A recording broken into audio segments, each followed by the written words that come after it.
नमस्कार, जी पंजाब हरियाणा हिमाचल के morning bulletin good morning जी में आपका स्वागत है। आपके साथ मैं रीना कौरव। गुड मॉर्निंग जी में नजर डालेंगे प्रदेश की अहम खबरों पर, साथ ही प्रदेश 25 में फटाफट अंदाज में नजर डालेंगे अब तक की 25 अहम खबरों पर। लेकिन शुरुआत में आपको बता देते हैं वो अहम खबरें जिन पर दिन भर हमारी नजर रहेगी। शुरुआत पंजाब से। आपको बता दें कि आज ढींसा की केंद्र सरकार से उन्होंने अपील की है। सुखदेव सिंह ढींसा ने केंद्र सरकार से अपील की है कि पंजाब के सभी ऋण माफ किए जाएं। ढींसा ने यह स्पेशल पैकेज की मांग भी रखी है। पंजाब में किसानों के मसले हल नहीं किए गए, ये उन्होंने कहा है। और पंजाब में भी हरियाणा जैसे हालात बन सकते हैं अगर जल्द ही किसानों के मसले जो हैं अगर वो हल नहीं किए गए, ये कहा है उन्होंने। तो पंजाब में भी बन सकते हैं हरियाणा जैसे हालात। दूसरी अहम खबर पर नजर डाल लेते हैं। जो आज की दूसरी अहम खबर है वो ये है कि ब्रह्मपुरा लेंगे शपथ। आपको बता दें कि खडूर साहिब से चुने गए विधायक रविंदर सिंह ब्रह्मपुरा आज पद और गोपनीयता की शपथ लेंगे। पंजाब विधानसभा के स्पीकर के चैम्बर में उन्हें शपथ दिलाई जाएगी। मुख्यमंत्री और उप मुख्यमंत्री भी इस मौके पर मौजूद रहेंगे। और तीसरी अहम खबर जिस पर आज हमारी नजर बनी रहेगी वो ये है कि जाट आरक्षण को लेकर बैठकों का दौर जारी है। मंगलवार को जाट आरक्षण पर केंद्रीय मंत्री वेंकैया नायडू के घर हुई बैठक में मुख्यमंत्री मनोहर लाल खट्टर, कैबिनेट मंत्री धनखड़ और अभिमन्यु भी शामिल हुए थे। और आज राजकुमार सैनी समेत हरियाणा बीजेपी के दूसरे सांसदों को बुलाया गया है।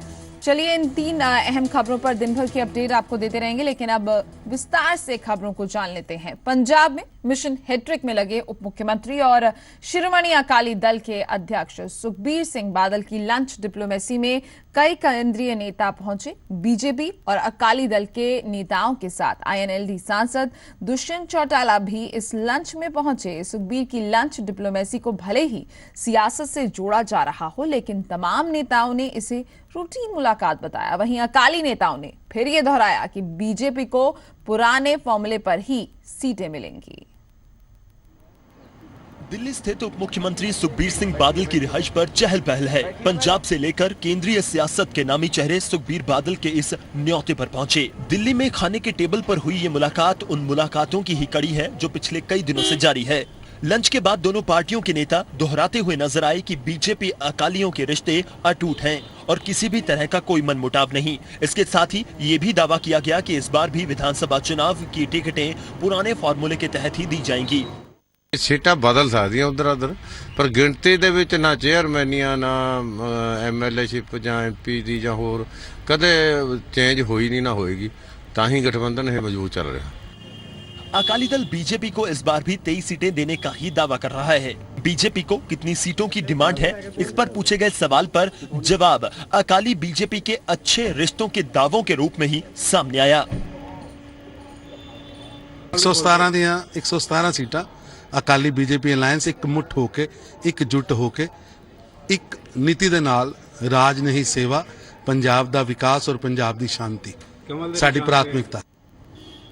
केंद्र में बीजेपी की ऐतिहासिक जीत से उत्साहित पंजाब बीजेपी लीडरशिप और अकाली दल के बीच गठबंधन कई नाजुक उतार चढ़ाव देख चुका है, लेकिन मौके की नजाकत को देखते हुए दोनों पार्टियां एक बार फिर अटूट रिश्ते की दुहाई दे रही हैं। और इस बीच अकाली दल ने बीजेपी को स्पष्ट संदेश दे दिया है कि बीजेपी के साथ गठबंधन अटूट है और इस बार भी ये गठबंधन पहले की तय शर्तों पर ही जारी रहेगा।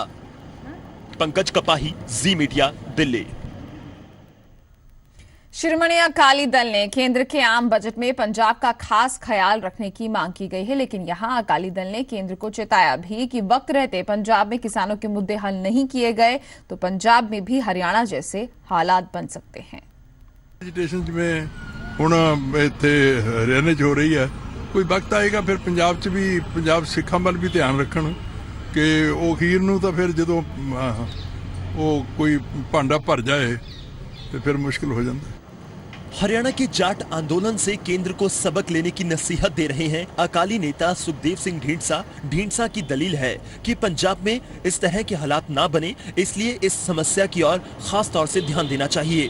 उनका इशारा सिख मसले और किसानी मसलों की ओर था। ढींडसा के सुर में सुर अकाली सांसद प्रेम सिंह चंदूमाजरा ने भी मिलाए और केंद्र को अपील की है कि प्रदेश में पिछले कुछ समय से बनते हालात को देखते हुए खासतौर से किसानी के साथ जुड़े और भी मुद्दों का हल निकालना जरूरी हो गया है। सुसाइड हो रहा है, ਉਹਨੂੰ ਦੇਖਦੇ ਹੋਏ ਪੰਜਾਬ ਦੇ ਕਿਸਾਨ ਨੂੰ ਕੁਝ ਨਾ ਕੁਝ ਦੇਣਾ ਚਾਹੀਦਾ, ਜਿਹਨੇ ਪੰਜਾਬ ਦਾ ਅੰਨ ਭੰਡਾਰ ਅੱਜ ਵੀ ਭਰ ਰਿਹਾ, ਪਹਿਲਾਂ ਹੀ ਭਰਿਆ, ਪਰ ਇਹ ਦੇਸ਼ ਨੂੰ ਸਭ ਤੋਂ ਵੱਧ ਅੰਨ ਦੇ ਰਿਹਾ ਹੈ, ਉਹਦੇ 'ਚ ਕਿਸਾਨ ਦਾ ਜ਼ਰੂਰ ਦੇਣਾ ਚਾਹੀਦਾ।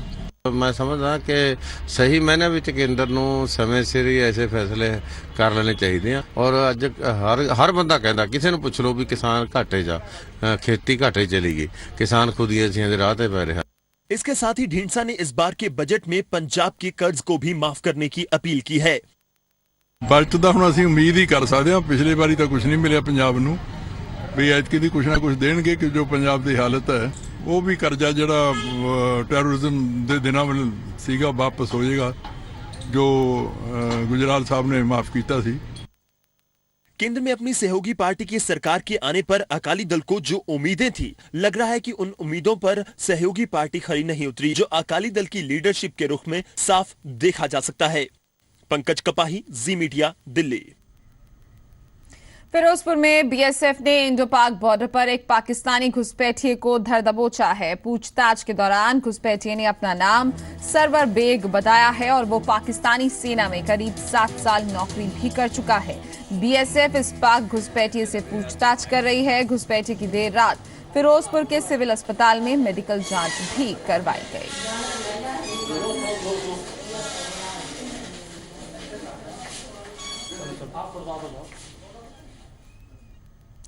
पंजाब कांग्रेस के अध्यक्ष कैप्टन अमरिंदर सिंह और पूर्व अध्यक्ष प्रताप सिंह बाजवा में फिर मतभेद सामने आया है। एक परिवार में एक टिकट की नीति पर दोनों नेताओं की अलग राय नजर आई। एक ही परिवार से एक टिकट। पंजाब कांग्रेस अध्यक्ष कैप्टन अमरिंदर सिंह के इस फार्मूले से पूर्व प्रदेश अध्यक्ष प्रताप सिंह बाजवा सहमति नहीं रखते। ਇਹ ਜਿਹੜੀ ਇਹਨਾਂ ਨੇ ਗੱਲ ਕਹੀ ਕੈਪਟਨ ਸਾਹਿਬ ਨਾਲ, ਮੈਂ ਪਹਿਲੇ ਤੋਂ ਹੀ ਅਗਰੀ ਕਰਨਾ ਕਿ ਪਰਿਵਾਰਾਂ ਵਿੱਚ ਬਹੁਤ ਜ਼ਿਆਦਾ ਟਿਕਟਾਂ ਵੰਡਣੀਆਂ ਜਿਹੜੀਆਂ ਨੇ ਉਹ ਠੀਕ ਨਹੀਂ ਹੁੰਦੀਆਂ, ਬਟ ਜਿੱਥੇ ਕਿਤੇ ਕੋਈ ਆਪਣੇ ਆਪ ਦੇ ਵਿੱਚ ਉਹ ਆਪਣੀ ਕਾਬਲੀਅਤ ਰੱਖਦਾ ਹੈ, ਲੋਕਪ੍ਰਿਯਤਾ ਰੱਖਦਾ ਹੈ, ਲੋਕ ਉਹਨੂੰ ਚਾਹੁੰਦੇ ਨੇ, ਤੇ ਉਹਦੇ ਵਾਸਤੇ ਇਹੋ ਜਿਹੀ ਬੰਦਿਸ਼ ਲਾਣੀ ਵੀ ਸਮਝਣਾ ठीक नहीं हो। कैप्टन अमरिंदर ने कहा था कि एक ही परिवार से एक को टिकट मिलेगा।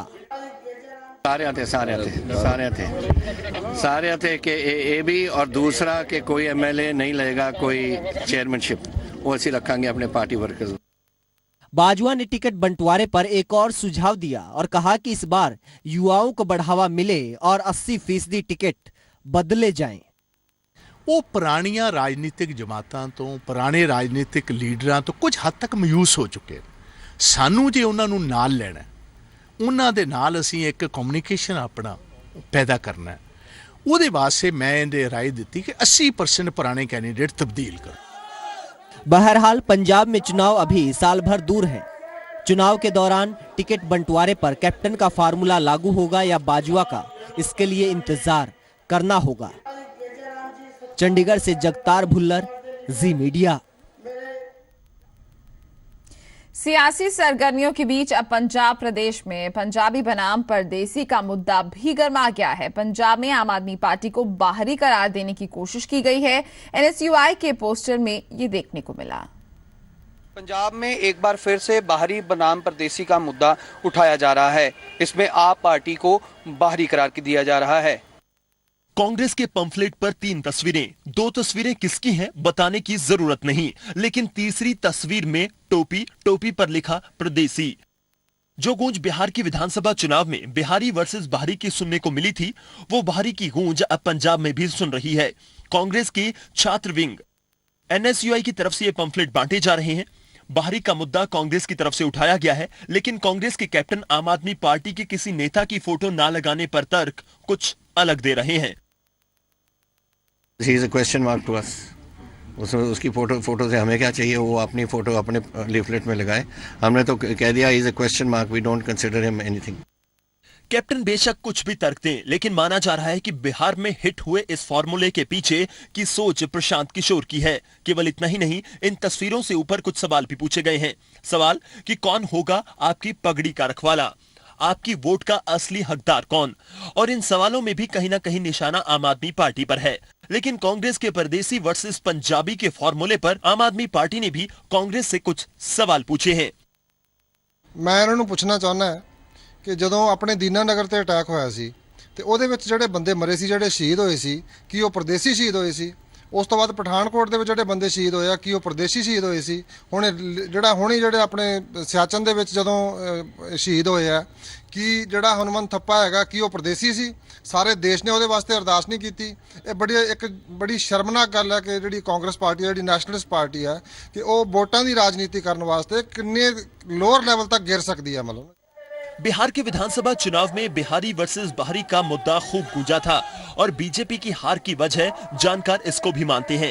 लेकिन शायद कांग्रेस के मन में भी बिहार के नतीजे और पंजाब में आम आदमी पार्टी का बढ़ता दायरा जरूर है। इसलिए बाहरी के मुद्दे और पगड़ी के रखवाले का नारा देकर आम आदमी पार्टी को कांग्रेस पछाड़ना चाहती है। पुनीत परिंजा, जी मीडिया, चंडीगढ़। पंजाब के स्वास्थ्य मंत्री सुरजीत जियानी शराब पर अपने बयान को लेकर फिर सुर्खियों में हैं। जियानी ने फिर दोहराया कि शराब को नशा नहीं मानना चाहिए। जियानी के मुताबिक अफीम और चरस नशा है, लेकिन जब तक सरकार शराब पर पाबंदी नहीं लगाती, शराब को नशा नहीं माना जाना चाहिए।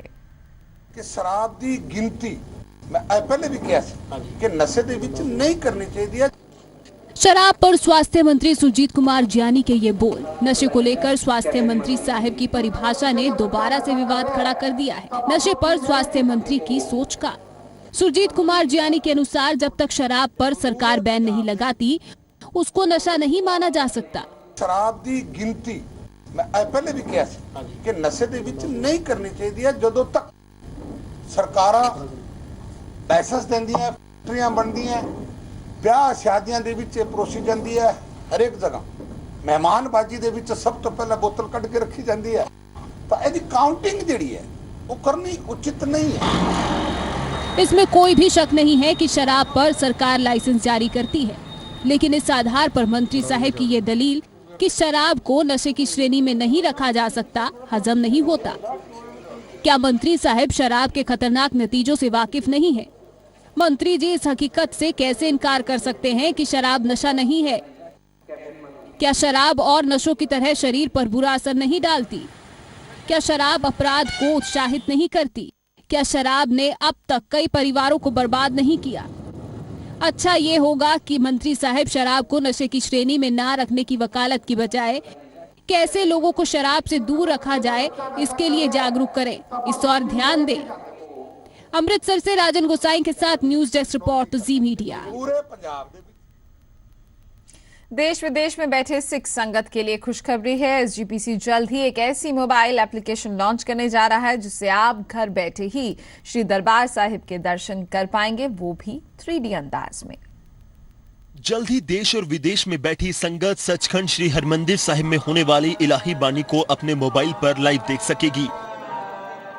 इसके लिए श्रोमणी गुरुद्वारा प्रबंधक कमेटी की ओर से एक ऐप तैयार की जाएगी, जिससे न केवल लाइव कीर्तन का संगत श्रवण कर पाएगी, बल्कि पिछले 7 साल से रिकॉर्ड हुई बानी को भी संगत अपना चुनाव कर सुन सकेगी। हरमंदर साहब तो कीर्तन और जिहड़ी कथा प्रवाह सवेरे मंजी साहब तो चलता है, और इस तरह के जिन्ने भी एक्टिविटी जिहड़ी हरमंदर साहब तो होंदी है, वो सारी ही इस मोबाइल ऐप च तुसीं किते भी टैग करके सुन सकते जे, वेख सकते जे। इतना ही नहीं, गूगल के स्ट्रीट व्यू के साथ मिलकर सचखंड श्री हरमंदिर साहब और श्री अकाल तख्त साहब का 3D वर्चुअल टूर भी तैयार किया गया है, ताकि संगत कहीं भी बैठ मोबाइल फोन से श्री हरमंदिर साहब के दर्शन कर सकें। मुख तौर दे कीर्तन, लाइव कीर्तन मेन आकर्षण है साडी वैबसाइट दा। श्री हरमंदिर साहब दा कीर्तन जिहड़ा कि अमृत वेले तो शाम रात तक जिहड़ा चलदा है, वो तुसीं हाई क्वालिटी दे विच अपने फोन ते सुन सकदे हो। ते इस दे नाल नाल पिछले 7-8 साल दी रिकॉर्डिंग सवेर तो लैके शाम तक दी, वो भी तुसीं डेट वाइज अपने सहूलत दे अनुसार सुन सकदे हो। एसजीपीसी के आईटी विभाग का कहना है कि कमेटी की एक वेबसाइट पहले से ही लॉन्च की जा चुकी है। इतना ही नहीं, कीर्तन श्रवण के लिए एक ऐप भी शुरू की गई थी, लेकिन वो केवल आईफोन के लिए थी। राजन गोसाई, जी मीडिया, अमृतसर। जाट आरक्षण को लेकर केंद्रीय मंत्री वेंकैया नायडू की अध्यक्षता में बैठक हुई। बैठक में हरियाणा के मुख्यमंत्री मनोहर लाल खट्टर भी शामिल हुए। नायडू ने बुधवार को राजकुमार सैनी समेत हरियाणा के सांसदों को बुलाया है। उधर पंजाब हरियाणा हाईकोर्ट ने भी हरियाणा सरकार से स्थिति पर स्टेटस रिपोर्ट मांगी। मंगलवार को दिल्ली में केंद्रीय मंत्री वेंकैया नायडू के घर पर जाट आरक्षण समिति की बैठक हुई। बैठक में हरियाणा के मुख्यमंत्री मनोहर लाल खट्टर, हरियाणा के कैबिनेट मंत्री ओम प्रकाश धनखड़ और कैप्टन अभिमन्यु भी शामिल हुए। बैठक में जाटों को आरक्षण के पहलुओं पर चर्चा हुई। वेंकैया ने बुधवार को हरियाणा के सांसदों को भी बुलाया है। कल भी वेंकैया जी ने मीटिंग करी, आज हरियाणा के लोगों के साथ मीटिंग करी है। मुख्यमंत्री, चीफ सेक्रेटरी आए, मंत्री आए, हम लोग थे, कमेटी के सारे लोग थे। कल उन्होंने बाकी लोगों को बुलाया है हरियाणा के, और इस प्रकार से लगातार इस पर काम चल रहा है। जाट आरक्षण आंदोलन के बाद प्रदेश में जो हालात हैं, अब उम्मीद की जा रही है कि 7-8 मार्च को गुड़गांव में होने वाली हरियाणा इन्वेस्टर्स समिट भी टल सकती है। देखिए, जैसा प्रदेश का वातावरण है, इन्वेस्टर्स मीट के लिए अभी वक्त है। हो पाएगी तो होगी, नहीं तो पोस्टपोन की जा सकती है इन्वेस्टर्स मीट, क्योंकि इन्वेस्टर भी तो इस समय ऐसे माहौल में, इन्वेस्टर को माहौल भी तो अच्छा देना है। उधर हरियाणा में मौजूदा स्थिति को लेकर पंजाब हरियाणा हाईकोर्ट ने भी हरियाणा सरकार से जवाब मांगा है।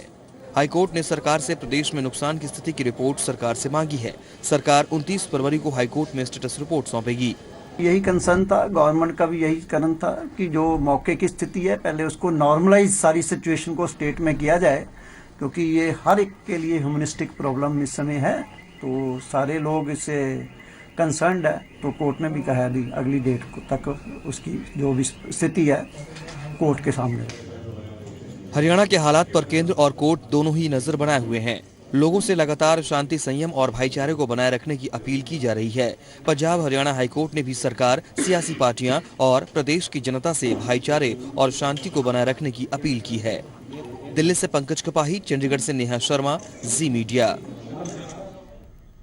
हरियाणा के मुख्यमंत्री मनोहर लाल खट्टर ने रोहतक में जाट आंदोलन के दौरान हुए नुकसान का जायजा लिया और आंदोलन से प्रभावित हुए लोगों से मुलाकात कर भरोसा दिया कि सरकार नुकसान की पूरी क्षतिपूर्ति करेगी। साथ ही सीएम खट्टर ने जाट आरक्षण आंदोलन को भड़काऊ वायरल ऑडियो की जांच कराए जाने की भी बात कही।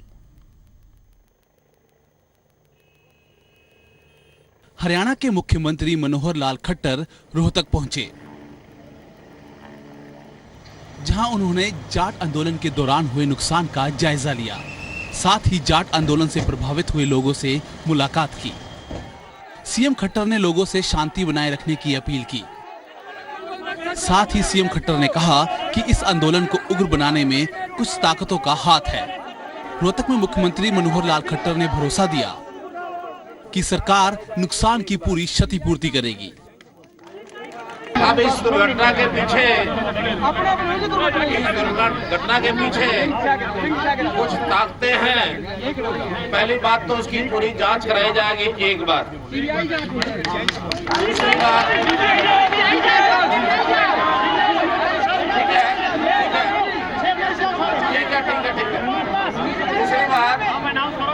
दूसरी बात मुझे ये भी पता है कि जान माल का नुकसान हुआ, बहुत दुकानें जलाई गई, लूटी गई।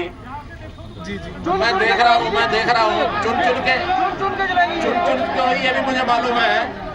अब इसमें इतना ही विषय मैं आपको सरकार की ओर से आश्वासन देता हूँ कि जिस किसी का जितना भी नुकसान हुआ है उसकी पूरी भरपाई की जाएगी, उसमें कहीं कोताही नहीं बरती जाएगी।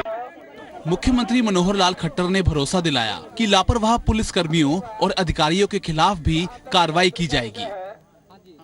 वो लोग इसमें दोषी पाए जाएंगे जो सरकारी अधिकारी अथवा पुलिस के लोग इसमें लापरवाही जिनकी होगी, जिन्होंने अपनी ड्यूटी से कोताही बरती है, उनके खिलाफ एक्शन लिया जाएगा।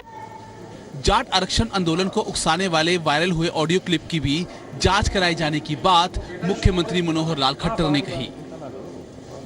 जैसा एक पिछले दिनों में आप लोगों ने ऑडियो क्लिप ये सुना है टीवी के माध्यम से, हम उसकी भी जांच कराएंगे। तो इस प्रकार की कितने हमको सबूत मिलते हैं, उसी अनुसार इसकी इंक्वायरी तक करें। कुछ चीज़ें जिस समय पता लगती हैं उसी समय उसकी जानकारी होती है। अब जैसे ये एक मीडिया के माध्यम से क्लिप हमको पता लगी है, ये जानकारी देती है कि कहीं ना कहीं इसके पीछे किसी न किसी संगठन का हाथ हो सकता है। जाट आरक्षण आंदोलन के बाद पहली बार रोहतक पहुंचे मुख्यमंत्री मनोहर लाल खट्टर ने लोगों का दुख बांटा और संयम और सद्भाव बनाए रखने की अपील की। साथ ही मुख्यमंत्री ने भरोसा दिलाया कि दंगाइयों पर भी कार्रवाई होगी। गौरतलब है कि जाट आरक्षण आंदोलन के दौरान रोहतक में हिंसा हुई थी और कई जानों के साथ बड़े पैमाने पर नुकसान हुआ था। राज टाकिया, जी मीडिया, रोहतक। हरियाणा के पूर्व मुख्यमंत्री भूपेंद्र सिंह हुड्डा जाट आंदोलन का शिकार हुए व्यापारियों से मिलने रोहतक पहुंचे, जहां उन्हें जबरदस्त विरोध का सामना करना पड़ा। व्यापारियों ने हुड्डा के खिलाफ वापस जाओ के नारे भी लगाए। हरियाणा में पिछले कुछ दिनों में जाट आरक्षण की मांग को लेकर हुए आंदोलन में सूबे को काफी नुकसान का सामना करना पड़ा। वहीं रोहतक में भी व्यापारियों का बहुत नुकसान हुआ है। नुकसान के चलते दुखी व्यापारियों से मिलने हरियाणा के पूर्व मुख्यमंत्री भूपेंद्र सिंह हुड्डा रोहतक पहुंचे, जहां व्यापारियों की भीड़ जमा थी। लेकिन नुकसान से दुखी और भविष्य की चिंता से सताए हुए ये व्यापारी पूर्व मुख्यमंत्री के स्वागत के लिए नहीं बल्कि उनके विरोध के लिए पहुंचे थे। और यही वजह थी कि भूपेंद्र सिंह हुड्डा को व्यापारियों के जबरदस्त गुस्से और विरोध का सामना करना पड़ा। वहां हर कोई भूपेंद्र सिंह हुड्डा के विरोध में नारेबाजी करता दिखाई दिया।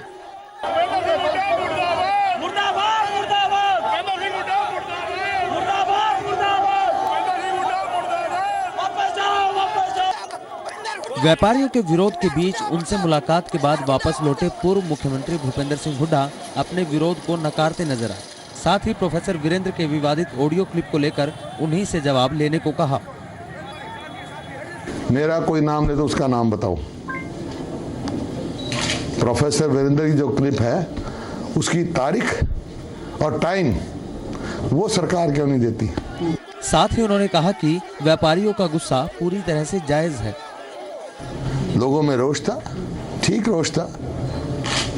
बहुत सारी अफवाहें भी फैलाई गई, बिल्कुल निराधार। सरकार अपनी जिम्मेवारी से बच नहीं सकती है। गौरतलब है कि भूपेंद्र सिंह हुड्डा के राजनीतिक करीबी प्रोफेसर वीरेंद्र के विवादित ऑडियो के बाद से व्यापारियों में काफी गुस्से का माहौल है और व्यापारियों के इसी गुस्से को पूर्व मुख्यमंत्री हुड्डा को झेलना पड़ा। राज टाकिया, जी मीडिया, रोहतक। फिरोजपुर में बीएसएफ ने इंडो पाक बॉर्डर पर एक पाकिस्तानी घुसपैठिए को धर दबोचा है। पूछताछ के दौरान घुसपैठिए ने अपना नाम सरवर बेग बताया है और वो पाकिस्तानी सेना में करीब 7 साल नौकरी कर चुका है। बीएसएफ इस पाक घुसपैठिए से पूछताछ भी कर रही है। घुसपैठिए की देर रात फिरोजपुर के सिविल अस्पताल में मेडिकल जांच करवाई गई। ज्यादा जानकारी के लिए फिरोजपुर से हमारे साथ मौजूद हैं हमारे संवाददाता गुरदर्शन। यहाँ पर आपसे जानना चाहेंगे क्या कुछ जानकारी मिल पा रही है इस घुसपैठिए के बारे में?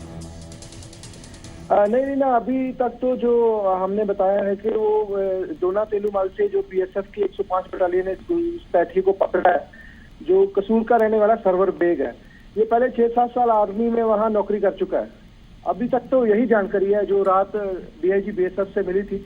और ये सऊदी अरब जाना चाहता था, अब तो ये इंडिया में जो इस तरफ जो घुसपैठ कर गया। अभी तो ये बीएसएफ के पास ही है। रात इसका मेडिकल जो करवा लिया हमने, बाकी जो कार्रवाई आगे जारी है।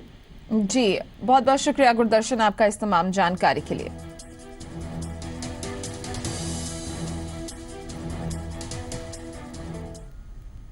कल पेश हो रहे केंद्रीय रेल बजट से आम लोगों को काफी उम्मीदें हैं। देखना दिलचस्प होगा कि क्या रेल मंत्री सुरेश प्रभु अब की बार आवाम की सुविधा के लिए अपने बजट का पिटारा खोलेंगे।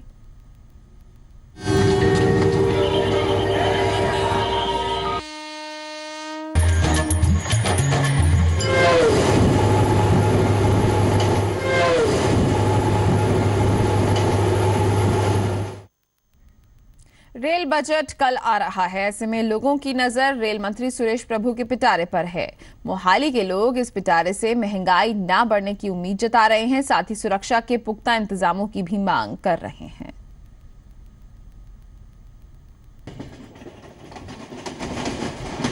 रेल बजट नजदीक है। 25 फरवरी को रेल मंत्री सुरेश प्रभु रेल बजट पेश करेंगे।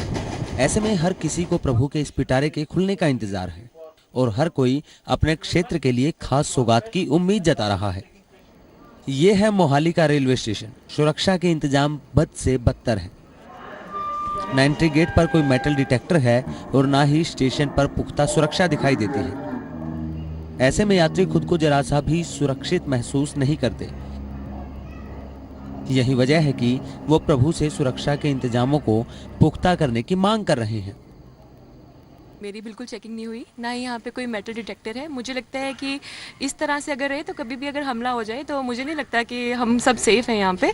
और ये जो पीछे आप चौकी देख सकते हैं, यहाँ पे भी पहले कोई था नहीं, अभी रिसेंटली अभी थोड़ी देर पहले ये बाहर आए हैं। पहले मुझे लगता है ये सो रहे थे सारे। इतने तो कोई देखा नहीं, असि तो कोई आया, कोई देखता नहीं, कोई देखता नहीं। कोई चेकिंग हुई है? कोई चेकिंग नहीं हुई। सिक्योरिटी के नाम पे होना चाहिए, कुछ तो होना चाहिए। मैं तो चाहती हूँ कमांडो भी होने चाहिए 4-5 और पुलिस वाले भी होने चाहिए।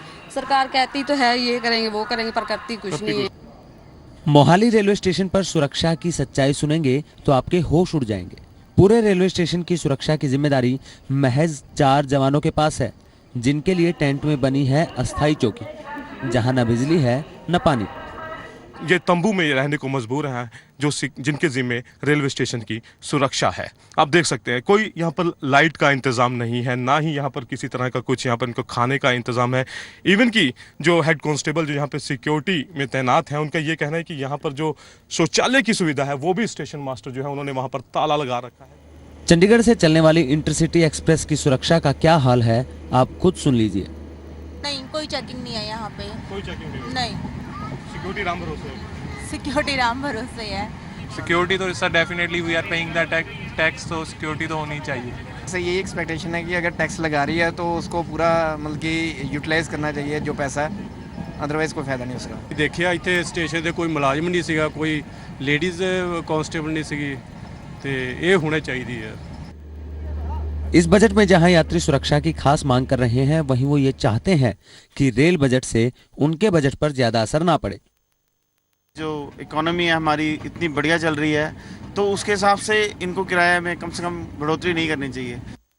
जरा सी महंगाई बढ़ने और घटने से आम जनता के बजट पर खासा असर पड़ता है, और अब उन लोगों की नजर रेल बजट पर है जो रेल में सफर करते हैं। देखना होगा कि प्रभु के पिटारा खुलने पर यात्रियों की कौन कौन सी मांगे पूरी होती हैं। पुनीत परिंजा, जी मीडिया, मोहाली। फरवरी के महीने में हर किसी की नजर बजट पर टिकी होती है। इस बजट से हर किसी को कोई ना कोई उम्मीद जरूर होती है, और इस बार भी लोग केंद्रीय वित्त मंत्री अरुण जेटली के पिटारे से खासी उम्मीदें कर रहे हैं। वहीं सरकार के आम बजट का असर हाउस वाइफ्स, वर्किंग विमेन और कॉलेज जाने वाली लड़कियों के बजट पर भी पड़ता है। ऐसे में जी मीडिया ने जानने की कोशिश की कि महिलाओं को इस बार के बजट से क्या उम्मीदें हैं। हर साल वित्तीय वर्ष खत्म होते होते सरकार भी अपना आम बजट पेश करती है, और सरकार के इस आम बजट का लोगों के बजट पर खासा असर पड़ता है। और इस बार भी जल्द ही आम बजट पेश होने वाला है, जिससे लोगों को खासी उम्मीद है, खासकर कि महिलाओं को। महिलाएं अपने काम के हिसाब से ही सरकार से उम्मीद जता रही हैं। जी पंजाब, हरियाणा, हिमाचल ने महिलाओं से बात की तो पता चला कि वर्किंग वुमेन टैक्स स्लैब बढ़ाने और सुरक्षा के पुख्ता इंतजामों की मांग कर रही हैं। आई थिंक बेसिक एक्सपेक्टेशन है किसी भी फीमेल वर्किंग वुमेन के लिए यही है कि सेफ्टी और सिक्योरिटी के लिए गवर्नमेंट क्या स्टेप्स और क्या इनिशिएटिव्स ले रही है। हम चाहते हैं कि इस बार का जो टैक्स स्लैब है वो थोड़ा बढ़ जाए, ताकि we have more money in hand to spend. थोड़ा सा डिस्पोजेबल इनकम एक्स्ट्रा हो जाएगा तो फिर definitely it's going to be really beneficial. Women अपने आगे फ्यूचर के लिए they will be able to save from that money. वहीं कॉलेज जाने वाली लड़कियां गर्ल चाइल्ड के लिए नई स्कीम लाने की मांग कर रही हैं। इसके अलावा वो उम्मीद करती हैं कि इस बार कॉस्मेटिक की कीमतें इंक्रीज ना हो। गर्ल चाइल्ड के लिए बहुत कुछ बता रहे हैं, लेकिन हम एक्सपेक्ट करेंगे कि वो आज आगे भी कुछ करे गर्ल चाइल्ड के लिए। कॉस्मेटिक्स ही नहीं बल्कि स्किन केयरिंग प्रोडक्ट्स होते हैं, क्लिंजर होता है, बहुत कुछ होता है। ज़्यादा उनको पार्लर जाने की ज़रूरत ना पड़े, वो घर पे ही अपना केयरिंग सब कुछ कर सकें, और लाइक एवरीथिंग जो भी वो चाहे वो कर सके। इसलिए आप चाहते हैं कि कॉस्मेटिक्स के प्राइस में या एग्जैक्टली। वहीं चंडीगढ़ नगर निगम की पूर्व मेयर हरजिंदर कौर ने बेटी बचाओ बेटी पढ़ाओ अभियान का जिक्र करते हुए कहा कि इस बार सरकार को जेंडर बेस्ड बजट बनाना चाहिए। To start the trend of gender budgeting. Unfortunately हम कभी भी विमेन फ्रेंडली बजट की बात नहीं करते हैं। इस समय जबकि प्राइम मिनिस्टर ऑफ इंडिया ने एक स्लोगन दिया है बेटी पढ़ाओ बेटी बचाओ, तो एट ऑल लेवल्स हमें विमेन स्पेसिफिक बजट रखना होगा। लोग बजट को लेकर लगातार अपनी उम्मीदें सरकार तक पहुंचाने की कोशिश कर रहे हैं। देखना यही है कि केंद्रीय वित्त मंत्री अरुण जेटली के पिटारे से क्या कुछ बाहर आता है। नितिका महेश्वरी के साथ जी मीडिया, चंडीगढ़।